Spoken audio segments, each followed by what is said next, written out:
Welcome to Transforming Tomorrow, the podcast from the Pentland Centre for Sustainability in Business here at Lancaster University Management School. I'm Paul Turner. And I'm Professor Jan Bebbington. We've got another new subject today, Jan. Excellent. We're going to be talking about information communication technology. That's an infrastructure, I think. No, I'm not having this. Not from the very start. You're not going to start using infrastructure as a verb again. This is another conversation. No. Yes, a warning, listeners. Infrastructuring as a verb is almost certainly to come out of Jan's mouth at some point during the next half hour. We'll call it ICT though. I think. Okay, cool. As in information communication technology. We're not going to call infrastructuring ICT and make it all very confusing. I agree. Yes, but ICT because it's much less of a mouthful. So who's going to tell us about that? Who is going to tell us about that indeed? Well, today we're joined by Professor Adrian Friday from the School of Computing and Communications here at Lancaster. Adrian is a Professor of Computing and Sustainability, so that's a good job title for this particular podcast. It fits in with everything. His research focuses on things such as understanding how digital systems impact energy and carbon footprint, including, but by no means limited to, energy use in the home, sustainable food choices, sustainable transport infrastructures. He's also a member of the Royal Society's Digital Technology and the Planet Working Group, responsible for advising on policy for ICT towards sustainable digital society. Sounds like we've got the right guest, Jan. We have indeed. I really hope so. Well, Adrian, welcome. Yeah, no, thank you. First of all, how on earth do you go about getting a job title of Professor of Computing and Sustainability? So firstly, ICT is totally an infrastructure. We'll definitely end up there. So one of the great things about becoming a professor, and you don't even know this, I think, when you become a professor, is you get to pick your own title, if you like. So I could have been a Professor of Computer Science, but I wanted to make a very explicit statement that I'm interested in sustainability as much as I'm interested in computer science, and specifically the intersection of the two. And I guess that's controversial. There would be a lot of people who say computing has got nothing to do with sustainability, but I would argue they're wrong. I'd also like to think that it also has to have something to do with what your expertise in. You can't just randomly pick, I'm a Professor of Cheese and Wombles. I did always like the Wombles, but yeah, fair point. The original recyclers. Yeah, absolutely. We need anyway. So can you tell us then a little bit about your career, how you came to be a Professor of Computing and Sustainability? Yeah, no, absolutely. I'll happily share that. So I think a deep dissatisfaction and midlife crisis would be the honest answer. But so I was working in an area. Let me say what ICT is first, right? Digital technology is everywhere. It's every phone you use. It's every computer you interact with. It's the nebulous cloud, the data centers, the networks that make all those things function. But actually, it's all the stuff you can't see as well, right? It's the 300 computers in your car that blink the indicators and sense when your oil level's too low, or increasingly are communicating back to software that's helping drive the systems in your car and update the system. So it's networks, it's data centers, it's interacting technologies. And this very much comes from a branch of computer science which was called ubiquitous computing, maybe 20 or so years ago, which was very much framed around this idea that life would be so much more convenient if we interacted with computers in natural ways. So instead of keyboards and mice, they're sort of listening to us in a nice, benevolent Silicon Valley kind of a way. And, they're just responding to cues like helping you organize your day or be more productive. And then later on, there were sort of critiques of this, of saying, well, this is, just about moving the workplace into the home and squeezing more productivity out of people. And so sort of thinkers at that time were starting to say, what's ubiquitous computing really for? Can't we use it for something actually useful, like conducting better science or addressing real-world problems, inequity, justice, various other things? And the sheer embedding of technology into everything we do and how we make policy and how we account for things and sense our environment suggested to me at the time, that seems really important, actually. So instead of focusing on these sort of hedonistic convenience workplace type things, can I kind of address sustainability problems using technology? So the first bit of work I did with a colleague was about putting sensors into the home and starting to say, so where does the energy go in the home? What are people doing with it? How do I get data that I can take back to people to build new understandings of what's driving energy demand in the home? And that's how it started. And I think what I find really interesting about that is that it ties together several things that we might be interested in. So you've got the technology itself, but then you have things like the energy use, the materials tied up in making computing, responsible production and consumption comes into it as well, but also how industry and innovation happens. So it's quite a knot of sustainable development themes in there. And I haven't sort of explicitly referenced the sustainable development goals because I know that you're not wholly keen on them, or there's parts to them that you find a wee bit tough to deal with. Oh, we've gone right to the heart of the issue, haven't you? Best get there quick. Best get there quick. Be honest, Adrian. If you want to offend Jan, by all means offend Jan. It's fine. So I love things that are arrived at by committee, obviously. It's very tough to do what the Sustainable Development Goals are trying to do. They're trying to sort of taxonomize, areas of social problem and things that, things you couldn't possibly argue with, like better education or access to water or, fundamental justice issues and climate issues. Of course, we should want to do those things. I think where this thing becomes very challenging for me is that it's hugely complex. You drop down from the sort of 17 high-level things to all the sub-goals. They overlap with one another. They conflict with one another in difficult ways. And then you get things like the embedding of sustainability and growth within the same thing. And for me, I believe we need to shift to a sort of full world economics where we start to think about how do we live within the planetary boundaries, not keep growing, endlessly keep growing, consume more. So for me, the SDGs are too much of a compromise, and I'd want to see a better consideration for how do we start to live within some boundaries. But also there's important tensions within them. Absolutely. And that seems to sort of be glossed over to a certain extent. No, I think I agree with you. I mean, quite a useful starting point to frame, but when you get into the nitty-gritty, it becomes something else. But this might be a good time to ask some nitty-gritty questions as well. Yeah. I'm just wondering if we have to censor the last part of this podcast, Jan, from your perspective, where there'll be a strange gap in the recording as it goes out to our listeners. And what happened there? And we'll come back and say, yes, the Sustainable Development Goals are absolutely wonderful. There's nothing wrong with them at all. Nothing to see here. Move along. Exactly, nothing to listen Totally to. So if you don't necessarily like the structure of the SDGs, there's ways, though, that ICT computing fits within sustainability and how we might want to move forward, even if it's not necessarily sat within that structure of the SDGs. Yeah, I think it's absolutely fair to say the embedding of ICT and how we live, work, meet each other, do everything cross-cuts lots of development goals and the policy setting around development goals. So, clearly it is linked with economy. And I think there's a more fundamental thing there about how people think of the role of technology. So it's often thought about in terms of automation and efficiency gain. And we can see this with this sort of massive shift to AI and at some level replacing jobs that were done with people with jobs that were done by technology. But this is part of a march of modernism and progress and how we think about the role of technology and industrialization and these sort of more far-reaching things. So it's really tempting and I think dangerous to think about keeping gaining efficiency being enough to address climate change. And I think it doesn't address the real scale of the challenge and the really important question, which is if you want to exponentially decarbonize and get to a point at which we're not producing more emissions than the planet is able to handle, what are we not going to do? We can keep making things more efficient, and we've demonstrated we can do that, and technology can help with that in various ways.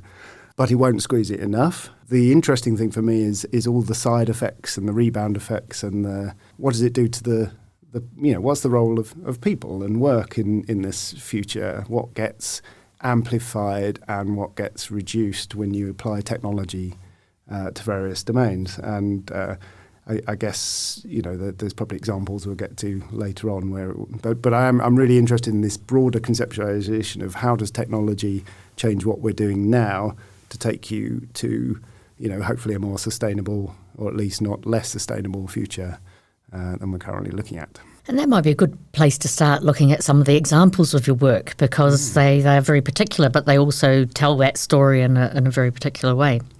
So one of the things I found quite interesting of looking at your publications is there's quite a bit that has sort of been inspired by the change in how we have lived and worked since the COVID pandemic.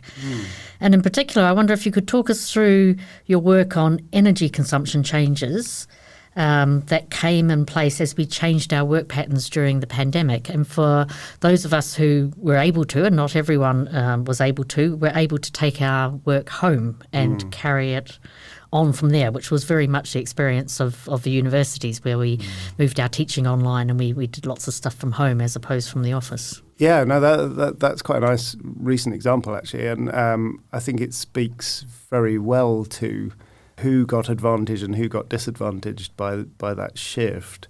And there's often a bit of a narrative there, isn't there, about, oh, well, you can drive less if you do video calls and conduct your work at home, which speaks to people who are able to do that and have the kind of work that enables them to do that. Whereas, if you're loading tools in a van and going places or delivering food on a bicycle, even if those people have got COVID, that's a wholly different story. But yeah, so that work is really looking at years of energy data that we've been gathering about the university campus. And what we did is we looked at the energy profiles sort of before, during and after for some representative class of buildings. And obviously it's like a small city, there's a mix of things going on. You've got, most spaces are mixed actually, but you've got flats and offices and lecture theatres and the preschool centre where people take their children on weekdays and that kind of stuff.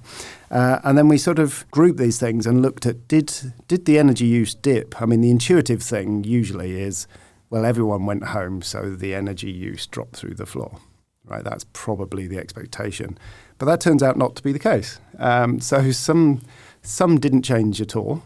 Some, like the preschool centre, which has a very clear use. You take the children away, you don't need to heat the thing and use the lighting and all that kind of stuff. That obviously did drop.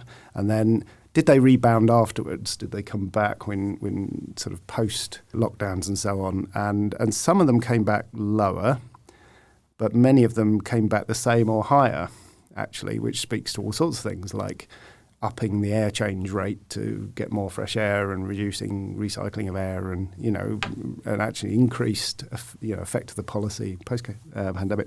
But I suppose one of the interesting things there, I think, is it highlights just how difficult it is in a sort of smart city type setting or an office environment to actually save any energy, because most infrastructures, especially if they've evolved over a few years, you heat the whole thing. You have very poor resolution of sensing of, maybe there's one temperature sensor per floor or something. You've got very poor zoning in terms of what can I turn on and off. So actually, as soon as you've got one person in the building, it's the same as having, everyone in the building almost, because the uplift in energy demand between everyone working in the building and just keeping the lights on, keeping the infrastructure running so that someone can work in the building is actually surprisingly small. So, I mean, often there's a narrative around energy saving, turn the lights off, turn off your computer, blah, blah, blah.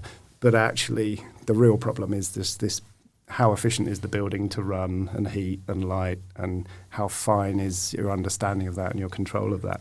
So yeah, when we've done other work, which is looking at things like where does the thermal energy go in a building, how hot is it, and looking at that sort of resolution of sensing and control problem. It's fascinating what you say there about buildings responding to just one person being there. And it almost makes you think, does that therefore mean there's a bigger impact because all the people who weren't there are now at home using the energy there that they wouldn't have been using when they'd have been in the office? So that therefore the overall footprint is bigger than it would have been if no one was in the office or if everyone was in the office. See, that's a wonderful example. You were talking just before we started recording, I think, about targets and who owns problems and what do you account for. And I think that's a beautiful example. So do you view the organisation's remit as including the home worker working at home, in which case it should really include their heating bill and their lighting bill, as can be apportioned to what they're doing there? Or is that somebody else's problem, in which case your institutional footprint could have gone down, but actually really your collective footprint, given that the home, it's spilled into the home, has probably gone up, actually. Yeah, I think that's a really nice example of where you're probably heating all the homes and the workplace, and you're probably increasing your ICT footprint because you now need a setup at home to enable you to work at home, and maybe have a setup in the office as well. And that has probably increased the overall energy and resources budget because you've got to build those computers, run those computers, and so on, yeah. Also tied in with COVID, you've done work on the gig economy tied around about food delivery systems, which obviously during COVID, that spiked. There was a lot more people using services such as, I won't mention the names actually. No, I refuse to mention the names of these companies. But using lots of these companies who will come to your door with fast food. And so what did you find then when you looked into all of that? So I think that's a beautiful example of how technology can reshape a practice, actually. So I think it was probably true to say that before COVID, more people would go to the supermarket and do their shopping and, vehicle journeys to do that. Partly due to safety and convenience concerns and lockdowns and various other things, people made a pretty big shift to using online shopping and mobile app-based shopping. And that just seems to have kicked a bit of a revolution, really, where you're now starting to see dark stores, these shopping supermarkets without any customer-facing part to them because they're just there to service the demand for the delivery.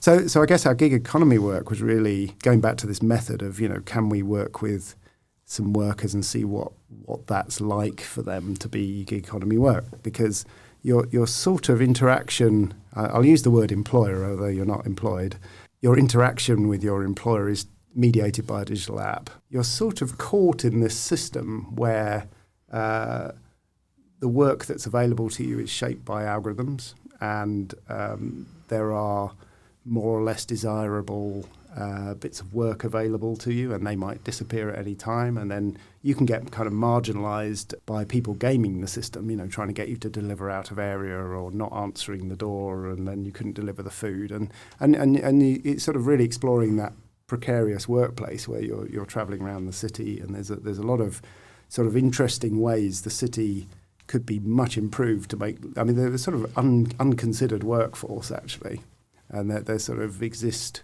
in this sort of interstitial hinterland, where they've got no place to go, they've got kind of no toilet and nowhere to wait, and they're not very visible to the developers of the technology who are sitting in shiny offices in Silicon Valley. They're not very visible to the cities, and they sort of just exist. And I mean, I guess the gig workers during COVID particularly, are trying to survive, but they're actually having to take some health risks.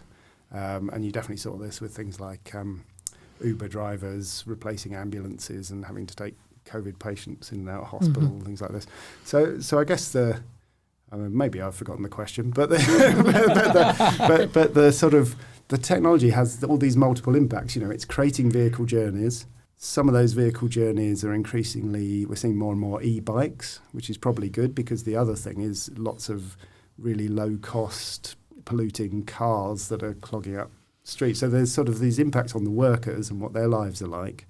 And then there's the impact on the cities in terms of like introducing congestion and I suppose there's equity issues, sustainability issues, and these all come together all because of this sort of convenience technology, which is sort of reshaping that social practice of shopping. It's really fascinating, all the different technological aspects that you need to consider, that where the gains might be and where the losses might be. You're not driving out in your car to go to a restaurant and you've got someone who's, like you say, might be using an e-bike. They might be in a car when they're delivering 10 different sets of meals there. They're using technology, which is different to what you're using, and there's the ups and the downs, and there must be so many different factors that come into play in all this that make it, I guess it's not an easy thing to figure out the exact impact of all these changes. No, but I'm fascinated by the design of the algorithm, though. Although we didn't really get to this well in that study. When you make a change to the rules, like originally some of the who will not be named companies had zoning, where you had to sign into a zone, and then there was a pool of workers for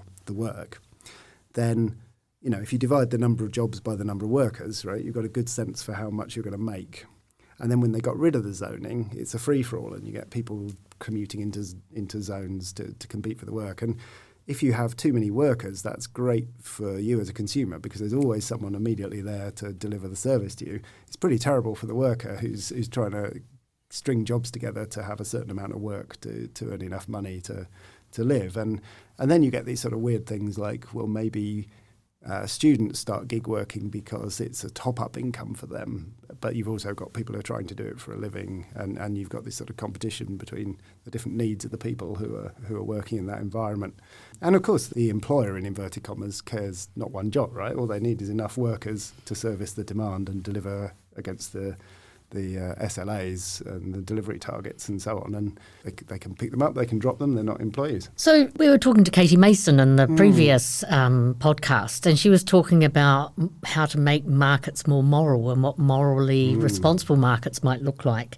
Do those ideas come into your field as well about, ethical AI or algorithms that drive good behaviour?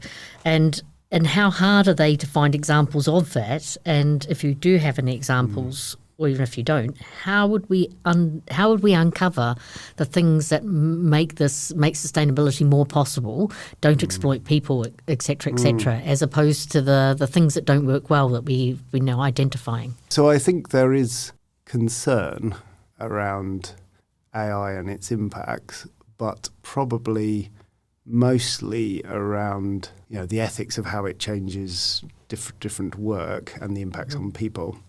I think there is also work that's started to talk about the sort of computational expense of things like AI. So if you take, I don't want to say that AI is totally a hype technology, because there are clearly things it can do brilliantly, and we've seen it, doing a better job at screening breast cancers or whatever than humans. And, there's lots of great things it can do. I generated a T-shirt picture the other day and it was fantastic, right? But there is no question that the search for bigger and more complex models that do these things is driving massive energy use and massive growth in the underlying ICT infrastructure that I don't think we're talking enough about. So what happens if these businesses, which are ultimately very rich, hoover up all the renewable energy and take that capacity away from other things, or they hoover up all the copper and the rare earths that make up the ICT technology that we're increasingly building bigger data centers and bigger machine learning processing units. And the same is true of other technologies like blockchain and things where we're essentially profligately using computation because we're not really paying for the externality costs.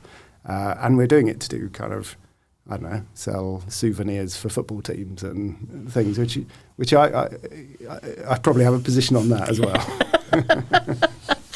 I think we've finally found somebody who's more grumpy than I am, Paul. What do you think? It's possible. Can you give us anything hopeful with regards to what a better understanding of computing and sustainability can bring us as a society? Absolutely. So I saw a really beautiful example in a talk at a workshop where someone was showing me a series of satellite data over time. I'll do the less hopeful one first. Showing deforestation. Okay, that was less hopeful. And showing that the policy to address that was not being effective, which I think has value.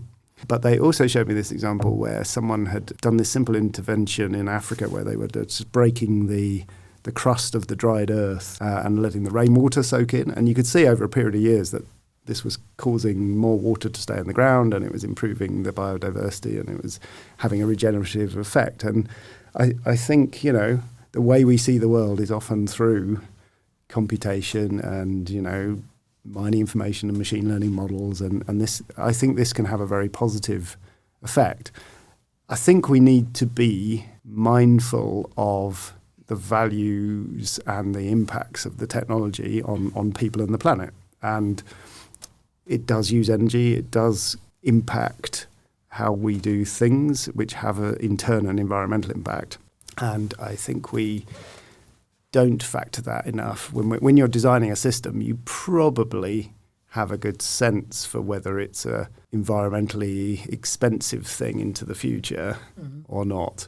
And what I want to see people is considering that much earlier, because otherwise it's too late. You sort of roll out the technology, 1 billion people are using it, and then it's going to have a massive additional impact that we don't need. And I like your example because we're starting to see examples of that type in extended supply chains for companies, that they're able to use computational means to actually have a better sense of what's happening in remote places from where they are, but also perhaps remote places per se on the planet. That approach, though, that requires many, well, I wonder, so I'll frame it as a question, who gets to design the algorithms, and does that matter? Wow, there's a question. Yeah, I think there's probably a very interesting thing about how the whole business process and innovation and investment process leads to where you are and who owns what bit of the problem. That's really fascinating. I think quite often there's an aggressive turnover in the companies that are coming up with the innovations, and then these are bought or sold. And I imagine, who gets to decide the values, right? That's a really interesting question, especially when we start to think about, going back to what I said about what we're not doing, or who gives up on the opportunity and lets someone else hoover up and make the money, right? That's a pretty hard position to put yourself in as a business, isn't it? To not take the opportunity of innovation.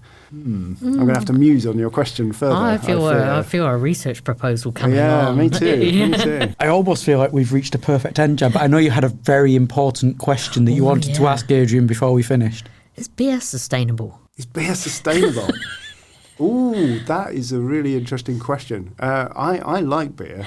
That's why I asked the question. This isn't necessarily one of those things that's suggesting people will need to give up in order for us to... I don't know. I'm not sure I would survive.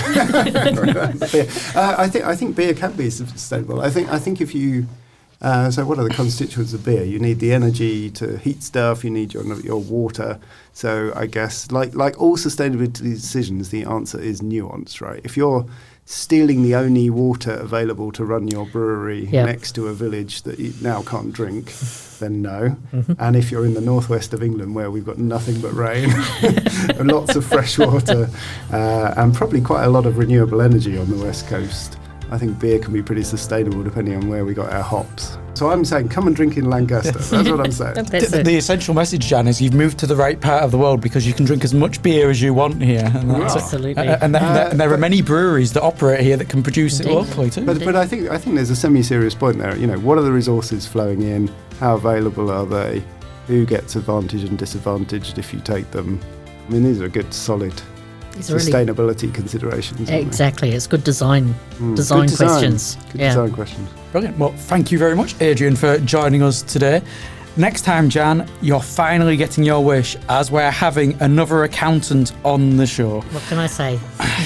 Happy as. We've had a couple of shows where accountancy has barely been mentioned, but next time there will definitely be lots of accountancy as we're joined by Dasha Smirnoff from here in the Management School at Lancaster. We'll be discussing reporting, benchmarking, and I'll try to make sure that you both don't go off on some kind of mad accounting journey that no one else can understand. That's fair enough.